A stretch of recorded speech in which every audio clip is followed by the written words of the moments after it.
Hello friends, unpack ఐడియాస్కి మళ్ళీ స్వాగతం. ఎప్పుడూలాగే ఈరోజు కూడా మనం రేషనలిస్ట్ నాన్ సెన్స్ని వైదిక సైన్స్తో సైలెన్స్ చేద్దాం.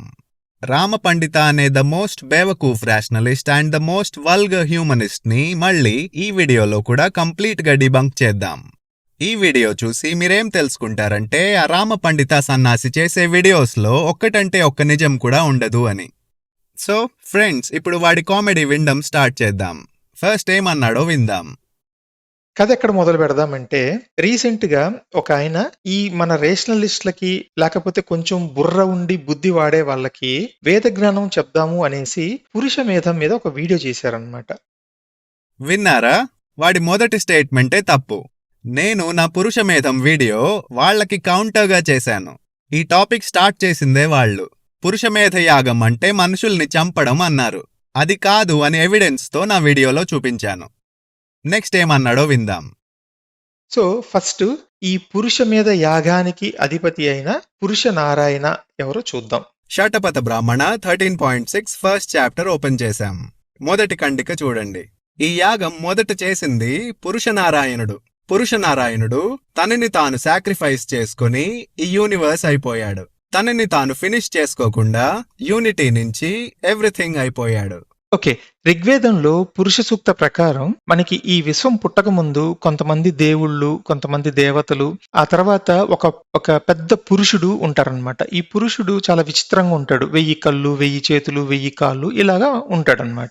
అయితే ఈ పురుషుడికి ఒక కోరిక కలుగుతుంది, నేను మిగతా దేవతల కంటే కూడా గొప్పవాణి ఎందుకు కాకూడదు అని చెప్పేసి.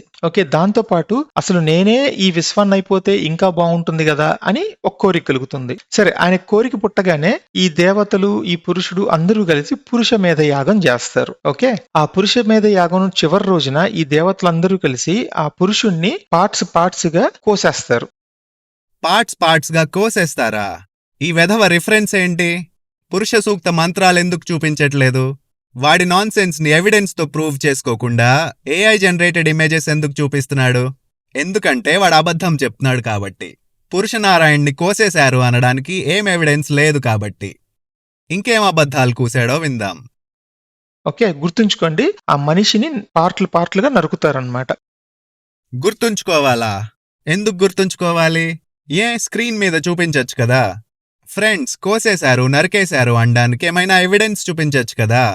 ఇప్పటి వరకు వాడు చేసిన అన్ని వీడియోస్ లాగే ఈ వీడియోలో కూడా ఏం ఎవిడెన్స్ చూపించడు. నోటికొచ్చిన అబద్ధాలు చెప్తాడు. గట్టిగా ప్రశ్నిస్తే పాత వీడియోలు డిలీట్ చేసుకుని కొత్త వీడియోలు అప్లోడ్ చేస్తాడు, కొత్త అబద్ధాలు చెప్తూ. ఇంకేం కూసాడో విందాం. ఓకే, సో ఆ నరికిన పార్ట్స్ లో నుంచి మనకి యూనివర్స్ వచ్చింది. ఫర్ ఎగ్జాంపుల్ ఎలాగంటే, కళ్ళ నుంచి సూర్యుడు వచ్చాడు, ఆ తర్వాత ఈ మెదడు చంద్రుడిలా మారిపోయింది, అతని కాళ్ళు భూమి అయిపోయింది, అతని బాడీలో ఉండే శ్వాస గాలిగా మారిపోయింది. ఇలాగా ఈ విశ్వం మొత్తం క్రియేట్ అయిపోయింది అనమాట. యూనివర్స్ క్రియేట్ అవ్వడానికి పురుషనారాయణ్ణి కోసేయడం, నరికేయడం ఎందుకు? ఇదేమైనా లాజికల్ గా ఉందా? పార్ట్స్ గా కోసేసి నరికేస్తే తప్ప యూనివర్స్ ని ఇమాజిన్ చేసుకోలేమా? చిన్న ఎవిడెన్స్ కూడా చూపించకుండా ఇంత అబద్ధాలు చెప్పవలసిన అవసరం ఏంటి వాడికి? ఏంటంటే వాడికి నిజం చెప్పడం రాదు కాబట్టి. ఇంకేం అబద్ధాలు కూసాడో విందాం.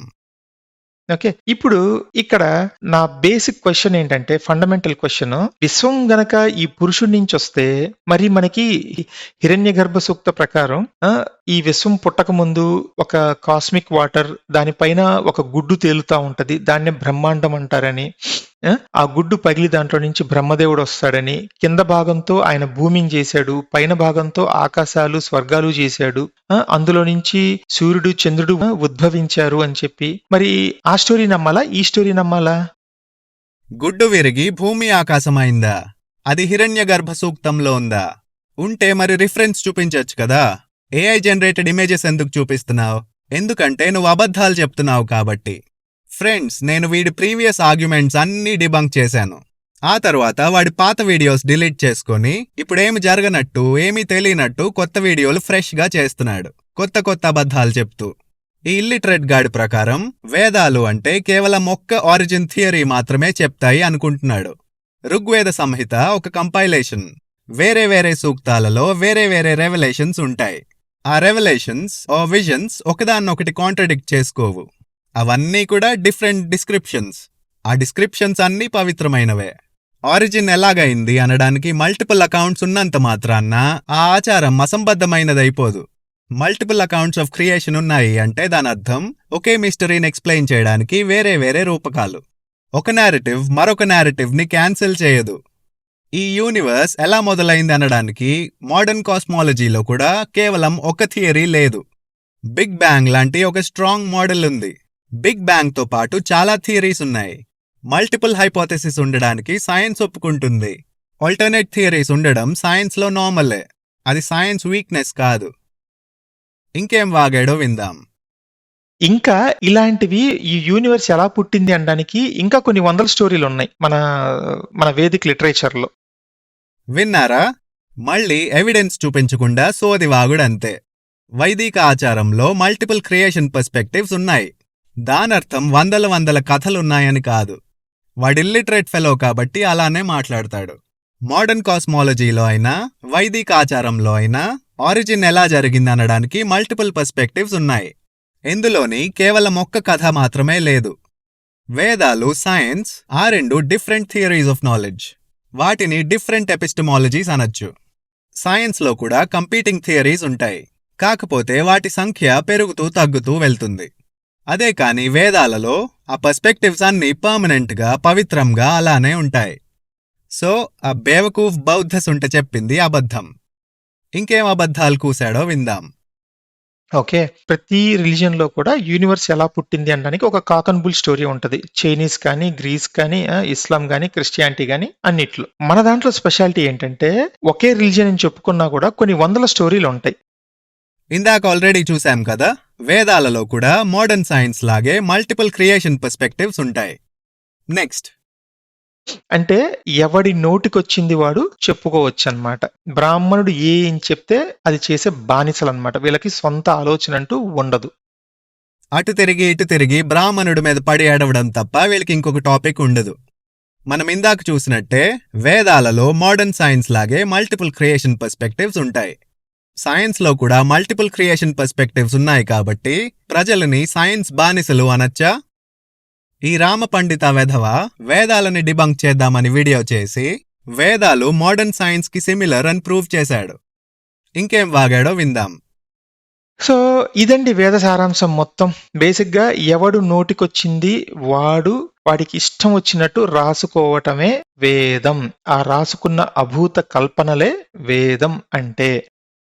సో ఫ్రెండ్స్, అదండి ఈ బేవకూఫ్ ప్రూవ్ చేసింది. వేదాలు సైన్స్తో సమానమని ప్రూవ్ చేశాడు. కోర్స్ వేదాలని మోనోథియిస్టిక్ రిలీజియన్స్తో కంపేర్ చేయలేము. సో అలాగా వేదాలు సైంటిఫిక్ అని ప్రూవ్ చేశాడు. నెక్స్ట్ ఏమన్నాడో విందాం.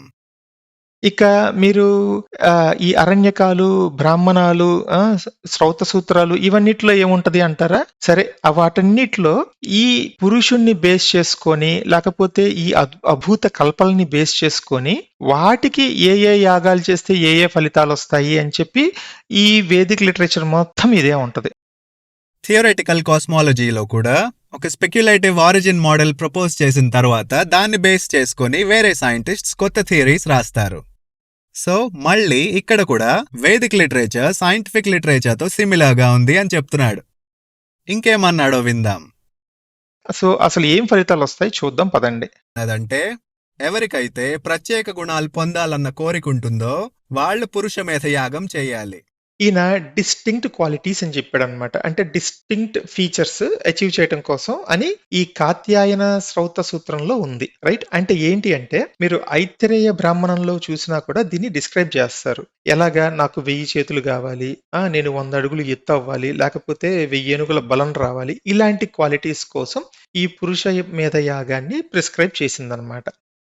తప్పు చెప్తున్నాడు, అబద్ధం చెప్తున్నాడు.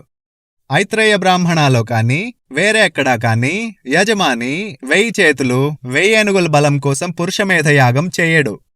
ఆ చాట్ బాట్ రామపండితాన్ని ఫూల్ చేయడం ఆపదు, ఈ రామపండిత ఫూల్ అవ్వడం ఆపడు. ఇల్లిటరేట్ ఫెలో కాబట్టి ఒరిజినల్ సోర్సెస్తో చెక్ చేసుకోవడం రాదు. ఇంకా విందాం ఈ వేస్ట్ ఫెలోగాడిని. దాన్ని విశేష సిద్ధి అంటారు. ఓకే, కానీ శతపథ బ్రాహ్మణం ఏం చెప్తుందో చూడండి. ఆ రాజు ఆర్ యజమాని తన రాజ్యానికి మంచి జరగడం కోసం, కానీ ఈ యాగం రాజ్యం కోసం చేస్తున్నది. అవును, శటపథ బ్రాహ్మణలో అలాగే ఉంది. రాజు ప్రజల కోసం, రాజ్యం కోసం పురుషమేధ యాగం చేస్తాడు. నేనున్నది ఉన్నట్టు కోట్ చేశాను. ఇంకేమన్నాడు? విశేష సిద్ధ. ఎక్కడ దొరికింది వాడికా పదం? మళ్ళీ చాట్ బాటా? వేదమంత్రాల్లో కానీ బ్రాహ్మణాల్లో కానీ ఎక్కడా కూడా విశేష సిద్ధి అనే పదం లేదు. ఆ బేవకూఫ్ గాడికి ఎవిడెన్స్ చూపించకుండా సోది వాగడం మాత్రమే వచ్చు. వాడి అబద్ధాలను ఇంకా డిబంక్ చేద్దాం. శ్రౌత సూత్రాలేమో ఒక distinct characters, distinct qualities achieve చేయడానికి అని చెప్తే, బ్రాహ్మణాలేమో ఇది రాజ్యం కోసం, సుభిక్షం కోసం అని చెప్తుంది. ఎక్కడా కాంట్రడిక్షన్ లేదు. శ్రౌత సూత్రాలు, బ్రాహ్మణాలు రెండూ ఒకటే అంటున్నాయి. బ్రాహ్మణాలు మీనింగ్ ఎక్స్ప్లెయిన్ చేస్తాయి, ఉద్దేశం ఎక్స్ప్లెయిన్ చేస్తాయి. శ్రౌత సూత్రాలు ప్రాక్టికల్ మాన్యువల్స్ లాంటివి. శ్రౌత సూత్రాలు ప్రొసీజర్ ఎక్స్ప్లెయిన్ చేస్తాయి. రాజు రాజ్యాన్ని రిప్రజెంట్ చేస్తాడు. రాజు గెలిస్తే రాజ్యం గెలిచినట్టే. రాజుకి మంచి జరిగితేనే రాజ్యానికి మంచి జరుగుతుంది. యజమాని పురుషమేధయాగం చేసి డిస్టింక్షన్ అమంగ్ పీపుల్ పొందుతాడు. అంటే స్టేటస్, ప్రెస్టిజ్, లెజిటిమసీ పొందుతాడు. అలాగా ఒక బలమైన రాజు అవుతాడు. అలా జరిగితేనే రాజ్యానికి మంచి జరుగుతుంది. ఆ రెండు ఐడియాస్ ఒకదాన్నొకటి సప్లిమెంట్ చేసుకుంటున్నాయి, కాంట్రడిక్ట్ చేసుకోవట్లే. నెక్స్ట్ ఇంకా విందాం వాడు అర్థం లేని వాగుణ్ణి. ఈ వేదాలే ఒక పుస్తకాన్ని ఇంకో పుస్తకం వెధవం చేసుకుంటుంది. ఈ బేవకూఫ్ గాడు వాడు చేసిన ప్రతి వీడియోతో ఇంకా ఇంకా పెద్ద వెధవ అవుతున్నాడు. నెక్స్ట్. Right, okay. ఇక్కడ ఈయన ఇంకో అమృత గుళిక వదిలేడు చూడండి. జంతువులు ఆహారం కోసం బలవుతాయి. కోర్స్ ఆ వేద మంత్రాలు చదువుతున్న బ్రాహ్మణులు తినరు. అదేంటి బాస్, ఒకళ్ళేమో జంతువుల్ని బలిస్తాం కానీ మా బ్రాహ్మణులు తినరు, ఇంకొకళ్ళేమో అసలు మేము బలే ఇవ్వం, ఈ జంతువుల్ని బలివ్వటం అంటే మనలోని చెడు గుణాలను బలివ్వటం అని ఇంకొకళ్ళు అంటున్నారు. ఇంకొకళ్ళేమో లేదు, శాస్త్రాల్లో బలిచ్చినట్టు మా ఋషులు తిన్నట్టు కూడా ఉంది అని చెప్తున్నాడు. ఒరేయ్, ఎవరో అన్నది వదిలేసాయి. నేను చెప్పిన పాయింట్ నీకు అర్థమైందా? అసలు పురుషమేధ యాగం చేయిస్తున్న వేదమాంత్రికులు అది తినరు అన్నాను. యాగాలలో రకాలున్నాయి, కాని పురుషమేధ యాగంలో వేదమాంత్రికులు బలిప్రసాదం తింటారు అనెక్కడా లేదు. నిజంగా ఉంటే నువ్వు చూపించేవాడివి కదా. వాళ్లు తిన్నారు అని నువ్వెందుకు చూపించలేదు? ఎందుకంటే నీ దగ్గరేం ఆధారం లేదు కాబట్టి. నువ్వు చెప్తున్నది అబ్సల్యూట్ నాన్ సెన్స్ కాబట్టి. యాక్చువల్లీ ఆ వీడియో నేనెందుకు చేశాను? పురుషమేధ యాగంలో మనిషిని చంపడం లేదు అని ప్రూవ్ చేయడానికి కదా చేశాను. ఆ పాయింట్ ఓడిపోయి ఈ సైడ్వన్నీ పట్టుకుంటావేంటి? పోనీ సైడ్ ఆర్గ్యుమెంట్లో ఏమైనా మ్యాటర్ ఉందా అంటే అది లేదు. పురుషమేధ యాగం చేసే వేదమాంత్రికులు తిన్నట్టు ఎక్కడా ఆధారం లేదు. సరే, నెక్స్ట్ ఏమన్నాడో విందాం. అంటే దీంట్లో మెయిన్ పార్ట్ అక్కడ యాగం కాదు, దానికున్న స్టోరీ కాదు, మంత్రాలు కాదు, బలి మెయిన్. అంటే ఈ మొక్కల్ని తినటమే మెయిన్. ఆధారాలు లేని చెత్తవాగుడంతే. పురుషమేధ యాగంలో ముక్కలు తినడం లాంటిదేమీ లేదు. వీడు సిగ్గు లేకుండా చెప్తున్న అబద్ధాలను ఇంకా విందాం. Right, okay. ఇది కాకుండా ఇంకో మెయిన్ టాస్క్ ఉంది, అసలు మెయిన్ టాస్క్. అదేంటో చూద్దాం. ఏంటి అంటే దక్షిణ. వీళ్ళకి ఫీజు ఇవ్వాలన్నమాట. ఈ ఆటవిక ఆచారాలు చేసినందుకు వీళ్ళకి ఫీజు ఇవ్వాలి. అది ఏ రేంజ్ లో ఉంటదంటే, రాజు తన రాజ్యాన్ని 5 భాగాలుగా విడదీయాలి. తీసి ఒక్కొక్కరికి ఒక్కొక్క భాగం ఇచ్చేయాలి. ఏది సింబాలిక్ గా. ఏంటి, రాజ్యం ఇచ్చేయాలా? వాడు స్క్రీన్ మీద చూపిస్తున్న దాంట్లో క్లియర్గా భూమిని ఇవ్వడం జరగదు అని రాసుంది. ఫ్రెండ్స్, కావాలంటే స్క్రీన్ పాజ్ చేసుకొని చదువుకోండి. మీకు ఇన్ఫర్మేషన్ అంతా ఇంటర్నెట్లో కూడా దొరుకుతుంది. రాజ్యాన్ని ఎవరికి ఇచ్చేరు. ఫ్రెండ్స్, చూసారా ఎంత సిగ్గు లేకుండా బ్లేటెంట్గా స్క్రీన్ మీద ఒకటి చూపిస్తూ దాని ఆపోజిట్ ఎక్స్ప్లెయిన్ చేస్తున్నాడు. వీడి సిగ్గులేని అబద్ధాలను ఇంకా విందాం. మళ్ళీ తర్వాత ఆ రాజ్యాన్ని వెనక్కి తీసుకోవడానికి వీళ్ళు దక్షిణ ఇచ్చుకోవాలి. అంటే ఏమన్నా ఉందా అండి ఇక్కడ? ఏమైనా సిగ్గుందారా నీకు? నువ్వు చెప్తున్నది నువ్వు కనిపెట్టిన కాక్ అండ్ బుల్ స్టోరీ. నన్ను ఎవిడెన్స్తో కౌంటర్ చేయలేక కొత్త స్టోరీస్ కనిపెడుతున్నావు. ఈ కాక్ అండ్ బుల్ దరిద్రుణ్ణి ఇంకా విందాం. నీ దగ్గర ఉన్నది లాగేసుకుంటాను, మళ్ళీ నువ్వు దాన్ని విడిది తీసుకోవాలి అంటే నువ్వు డబ్బులు కట్టాలి. ఎంత సిగ్గు లేకపోతే లేని దాన్ని కనిపెట్టి ఉందని అబద్ధాలు చెప్తావు? ఫ్రెండ్స్, వీడు చెప్తున్నది ప్రతిదీ అబద్ధమే. కావాలంటే మీకు మీరే ఇంటర్నెట్లో సర్చ్ చేసుకోండి. వాడు చెప్తున్న దానికి ఏం ఆధారం లేదు. నెక్స్ట్ ఏం కూసాడో విందాం. జస్ట్ కిడ్నాపింగ్ లాంటిదే కదా ఇది కూడా. కిడ్నాపింగ్ టెక్నాలజీ అన్నమాట ఇది. సిగ్గులేని వెధవా, నోరిప్పితే అబద్ధాలు. చూపించరా ఎక్కడుందో ఈ కిడ్నాపింగ్ స్టోరీ. ఎవిడెన్స్ చూపించు. బాబు గోగినేని గ్యాంగ్ సచ్చినోడా, ఈ కిడ్నాపింగ్ స్కెచ్ అంతా చూపించి ఎక్కడ రాసుందో. దిక్కుమాలిన దరిద్రుడా, నోటికొచ్చింది వాగడమే. ఇంకా గట్టిగా అడిగితే తెలిసిందే కదా, వీడియో డిలీట్ చేసుకుంటావు. దొంగ వెధవా. నేను ఆ దక్షిణ ఎందుకో, ఎవరికి వెళ్తుందో అన్ని డీటెయిల్స్ నా కామెంట్లో రాసి యాతగారికి రిప్లై చేశాను. ఫ్రెండ్స్, ఆ దక్షిణ పర్పస్ ఏంటో తెలుసుకోవడానికి నా కామెంట్ చదవండి. నెక్స్ట్.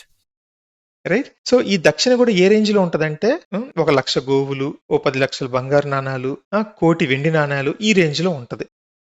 ఫ్రెండ్స్, స్క్రీన్ పైన నా కామెంట్ ని మళ్ళీ చదవండి. అది స్కామ్ కాదు అని మీకు అర్థమవుతుంది. ఓవరాల్ గా దీనివల్ల లాభం ఎవరికి అంటే ఆ బ్రాహ్మణ పురోహిత వర్గానికి. వాడికి కావాల్సిన అన్లిమిటెడ్ ఫుడ్, అన్లిమిటెడ్ డబ్బులు వాడికి వస్తాయి అన్నమాట. ఇప్పుడు కాస్ట్లీ రిచువల్స్ గురించి పియర్ రివ్యూడ్ సైంటిఫిక్ రీసెర్చ్ ఏమంటుందో చూద్దాం. పియర్ రివ్యూడ్ సైంటిఫిక్ లిటరేచర్ ప్రకారం కాస్ట్లీ రిచువల్స్ ఆనెస్ట్ కమిట్మెంట్ ని సిగ్నల్ చేస్తాయి. కాస్ట్లీ రిచువల్స్ జరిపించే వారి ట్రస్ట్ వర్దినెస్ పెరుగుతుంది. ఈ రీసెర్చ్ పేపర్ కూడా కాస్ట్లీ రిచువల్స్ వల్ల ట్రస్ట్ పెరుగుతుంది అని చెప్తోంది.